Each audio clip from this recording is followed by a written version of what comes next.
네, 여러분 안녕하세요. 저는 김두일입니다. 1월 20일 오늘은 김두일 TV의 생방송 라이브가 없는 관계로 아쉬워하실 여러분들이 있을 것 같아서 간단한 뉴스 브리핑을 하나 올리도록 하겠습니다. 내용은 어저께 1월 19일 날 있었던 노영민 전 청와대 비서실장이 CBS 라디오 김현정의 뉴스쇼와 인터뷰를 진행했던 내용에 대한 제 의견입니다. 두 가지식으로 결론부터 말씀드리면 저는 조금 위험한 발언들이 몇 가지 있었다라고 생각을 합니다. 그 해당 내용을 짚기 전에 먼저 간단한 OX 문제 세 가지만 한번 같이 여러분들과 풀어보도록 하겠습니다. 문제 1번, 윤석열과 검찰은 현 정부 여당이 추진하고 있는 검찰 개혁에 대해서 자발적으로 순순히 잘 따라오고 있다고 생각을 하십니까?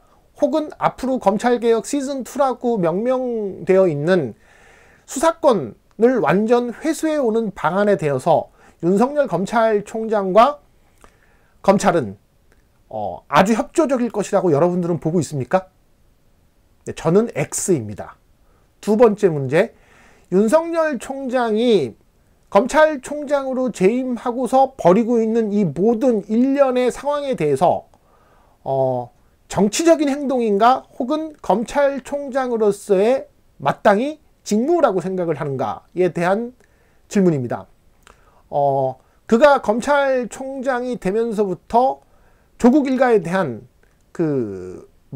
강압수사와 기소 그리고 재판을 쭉 이어갔죠. 월성 1호기 같은 이미 다 끝난 사건에 대해서도 다시 재수사를 해서 산자부를 압수수색을 하고 심지어 구속을 시키기도 했고요.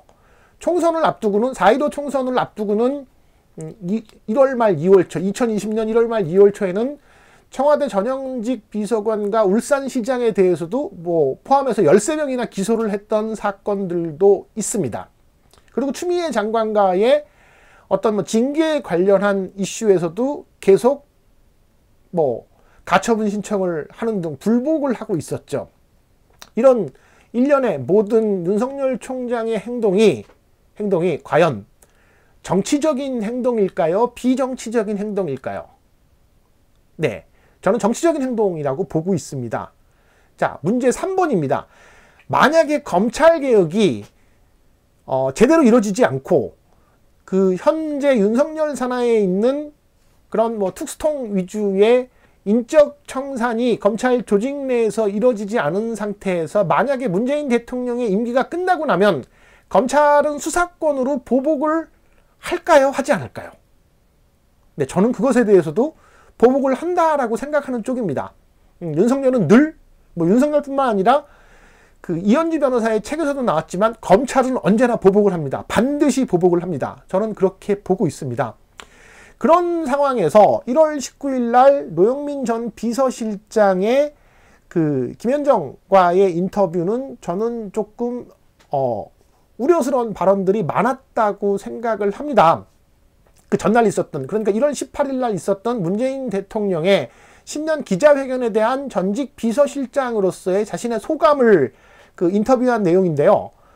우선 제가 가장 관심을 가지고 보았던 대목은 사면론에 대한 부분입니다. 문재인 대통령은 전직 대통령, 그러니까 이낙연 대표가 신년 벽두부터 완전히 전국을 시끄럽게 만들었던 전직 대통령에 대한 사면론에 대해서 지금은 말할 때가 아니다. 국민적 공감대 형성이 사면의 대전제이다.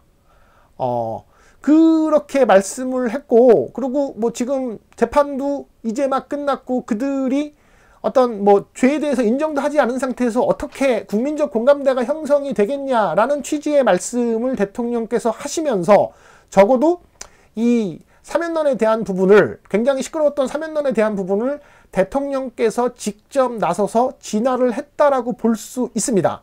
그런데 그 문제에 대해서 노영민 비서실장이 문재인 대통령의 임기 내에 사면의 기회가 있을 수도 있다라는 가능성에 대해서 언급을 했습니다. 사실은 노영민 실장의 발언 자체를 하나하나 다 곱씹어 보면 대통령께서 말씀하셨던 뭐 재판 결과를 인정하지 않고 사법 절차가 막 끝난 상태에서 사면론이 국민적 공감대가 형성되지 않았다라는 단서를 비록 달기는 했지만, 반대로 보았을 때 뭐 김현정 씨가 계속 집요하게 질문을 하긴 했죠. 잘못을 만약에 그들이 인정하고 사면 필요성에 대한 국민적 공감대가 형성이 되면 대통령 임기 내에도 사면이 이룰 가능성이 있다 라는 취지로 발언을 했습니다. 저는 우선 그 발언에 대해서 굉장히 부적절한 발언이라고 생각을 합니다. 이낙연 대표가 새해 벽두부터 사면론에 대한 이야기를 한 부분들은 사실은 뭐 이낙연 대표도 스스로 인정하기를 민주당내에서의 어떤 뭐 의논을 한 바도 없고 대통령 청와대와의 교감도 없는 상태에서 자신의 개인적 소신이라는 어떤 발표를 했기 때문에 그것에 대해서는 이낙연 대표의 지지율이 급격하게 떨어지면서 자신이 어떤 정치적인 책임을 떠안은 셈이 되었는데, 그렇게 지금 그 부분을 대통령이 직접 나서서 마무리한 것을 전 비서실장이 다시 군부를 떼고 있는 셈이죠. 또 어떤 의미에서 봤을 때 이낙연 대표의 발언보다 조금 더 위험하다라고 볼 수 있는 것은, 이낙연 대표는 아까도 말씀드렸듯이 개인의 소신이라고 그렇게 치부해 버릴 수가 있지만, 전직 대통령 비서실장, 불과 지난달까지 대통령의 비서실장으로서 대통령을 가장 지근거리에서 모셨던 노영민 비서실장의 이러한 발언은 마치 대통령도, 문재인 대통령도 이 사면에 대해서 어떤 뜻이 있는 것처럼 오인을 하기에 딱 좋은, 오해하기 좋은 딱 그런 상황인 겁니다. 왜 대통령이 사면론에 대해서 마무리한 것을 다시 전 비서실장이 꺼내 들고 있는지, 저는 그 부분에 대해서 굉장히 적절하지 않다라고 그렇게 평가를 하고 싶습니다. 두 번째로 말씀을 드리고 싶은 것은 윤석열 검찰총장에 대한 이야기입니다. 문재인 대통령은 윤석열에 대해서 문재인 정부의 검찰총장이다 라는 언급을 했죠. 저는 충분히 그런 언급을 할 수 있다라고 생각을 해요. 왜냐하면 문재인 대통령이 인사권을 발휘해서 임명한 검찰총장이잖아요. 그리고 현 상황에서 문재인 대통령이 직접 뭐 문재인 정부의 검찰총장이다 라고 그렇게 이야기하는 것은 윤석열이 지금 더 추가적인 뻘짓을 하지 못하게 하는 일종의 정치적 견제, 그러니까 지금 현재 윤석열 지지율이 여야 모두에게 굉장히 위협적인 상황까지 올라간 상태에서 봤을 때 윤석열의 뻘짓을 적절하게 견제하는 측면에, 견제구라는 측면도 충분히 이제 있을 수 있고, 발언 자체도 굉장히 원론적인 수준인데 왜 그 내용에 대해서 노영민 비서실장이 디테일하게 이야기를 합니까? 정확히 뭐라고 언급을 했냐면, 노영민 전 실장은 대통령이 윤석열에게 보낸 메시지는 문재인 정부의 핵심 국정과제인 검찰개혁이라는 시대적 과제를 잘 마무리하라는 것으로 이해한다. 뭐 이것까지는 괜찮아요. 그런데 자신의 개인 사견임을 전제로 이야기해서 윤석열이 정치를 할 것으로 생각하지 않는다 라는 언급은 사실은 할 필요가 없는 거죠. 그것을 뭐 그러다 나중에 만약에 언급을 하면 윤석열이 정치를 하면 어쩌시려고. 네. 특히 저는 가장 문제가 되는 발언이라고 생각한 부분은, 문재인 대통령이 윤석열 총장에게 힘을 실어준 것으로 보아도 된다 라는 발언은, 추미애 장관이 사퇴를 지금 하게 된 부분이나 혹은 윤석열 징계안에 그 문재인 대통령께서 재가를 했는데, 그러면 이 부분은 추미애 장관의 사퇴가 마치 문재인 대통령이 윤석열의 손을 들어준 것처럼 그 의중까지도 왜곡할 수 있는 굉장히 위험한 발언이라고 저는 생각을 합니다. 네. 그리고 아까 서두에 제가 문제의 형태를 빌어서 제 의견을 말씀을 드렸지만, 윤석열과 검찰은 스스로 그 개혁을 하지 않을 거라고 국민 모두는 다 알고 있어요.